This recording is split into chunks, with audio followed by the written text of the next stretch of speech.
Luke Ferrelli headed to Ole Miss now to play linebacker for Pete Golding. That is done.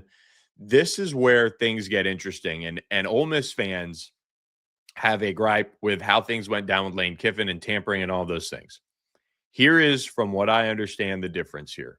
And this is always the case. You ask, and I talked to multiple coaches all week long, just about portal things, about recruiting. The number one thing a college coach wants, number one thing when recruiting a transfer, is for them to sit in a classroom. Sit down in a classroom and go to class. That means it's done. Luke Ferrelli was sitting in a Clemson classroom in his 8 a.m. when Pete Golding allegedly texted him and said, I know you've signed. What's the buyout? Here's a screenshot of the revenue sharing contract that he offered. That is per Dabo Swinney. That is the root of this. Ole Miss fans will tell you Chris Jones, the Southern Miss linebacker, was enrolled in class, all those things. Ole Miss didn't start classes until January 20th. Chris Jones decommitted from Ole Miss January 12th. So unless there is some January term that is going on in Oxford that they had him in, which is very, very rare that transfers do that. It's very, very, very rare that transfers do that. He was not in a classroom. He was enrolled at Ole Miss. The big difference there, you had not sat in a classroom yet. So, and I checked on that with a couple of Ole Miss people that I know and got a pretty good indication that that is the difference here in this as we're all watching this unfold. So Chris Jones goes to play for Florida State now. Mike Norvell gets him, kind of does what Pete Golding and Ole Miss did to Clemson. So the Seminoles get a key linebacker, and we talked about him earlier this month and when he committed to FSU on the podcast.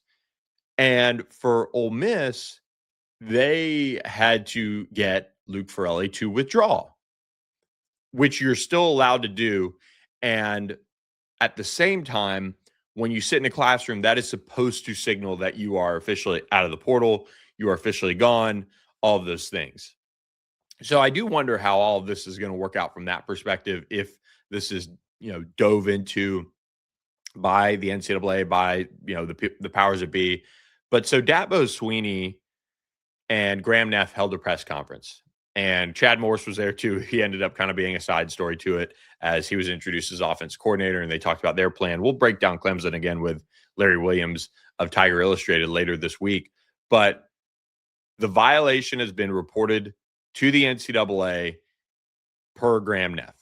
And I think now we're seeing that process, be something that is going to be watched closely. And the NCAA, I don't think, has a ability anymore to really do much. But we're going to find out if they're going to do something here, because, this is, and if it is as egregious as Dabo Swinney and Graham Neff allege, with Pete Golding texting Luke Ferrelli to come to Ole Miss, leave, all of those things, then this should be some sort of kind of open and shut case. Now, what does that look like from the NCAA side of things? We'd have to see. But with Clemson going after Ole Miss in this aspect, this is, like I said earlier, I think this is good for the sport. I think it would help to see some of these agents that manage these players get their wings clipped just a little bit, some warning shots fired. And look, at the end of the day, and I've watched this, and I saw somebody on the Ole Miss beat that I know and got to know a little bit, post on his podcast that, this is going to deter agents from working with Clemson. And I've seen some nasty work to clients getting basically cut from schools, and that agent is right back around the next week, the next day, with different players for that program to come get into. This is all a money move by many of these agents in particular to get their players to the highest bidder or the top two highest bidders. And that is what it's all about. So this agent, and I've seen who it is, well-known agent, in this space, and is going to have clients that will consider Clemson in the future and other agents that, will consider playing this game with, Clemson and Dabo Swinney. But don't sit in a classroom and then go to Ole Miss. Okay. That's where a lot of these college coaches would just be like, all right, well, cool. I guess we can have them in class for a month until the ad drop date. If some universities have it a little bit longer, and they can still leave. So you're still not out of the woods until February, basically. That's where a lot of these coaches are just, probably pulling their hair out. I'm sure Dabo Swinney and Tom Allen are pulling their hair out over this, but this is not going to deter Clemson as they get into this space with regards to the agents that are willing to work with them. Clemson has money. They spend a lot on their roster. We saw what their roster looked like on paper last year. This is a Clemson program that has money to burn in a big way on their roster in a big way. So Clemson continuing to dive into the transfer portal. I think it's going to be really interesting to see what comes from this, if anything at all.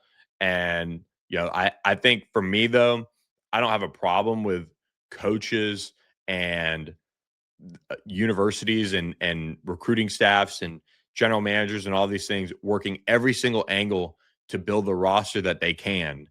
But just be ready if now that Dabo Swinney has fired those shots that you're going to get called out. Maybe it leads to more coaches calling it out, and that will be something to watch. Maybe it changes some behavior, but this is going to be something that I think at least serves as a warning shot. I don't know if we'll see anything come from it with the way the NCAA is these days, not really enforcing much of anything.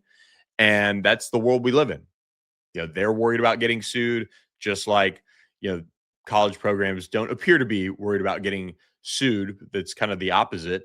But you have a Clemson program that is at least standing up for itself. I don't know what's going to happen from it, but I thought it was a great move for Dabo Swinney to stand up and say something.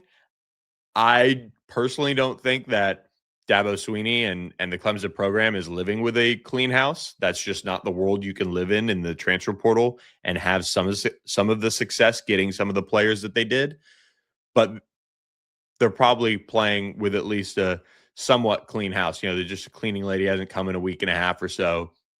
And generally they're not going to be, tapped on the shoulder for anything that they're doing. But Dabo Swinney has a clean enough house that he felt the need to call this out.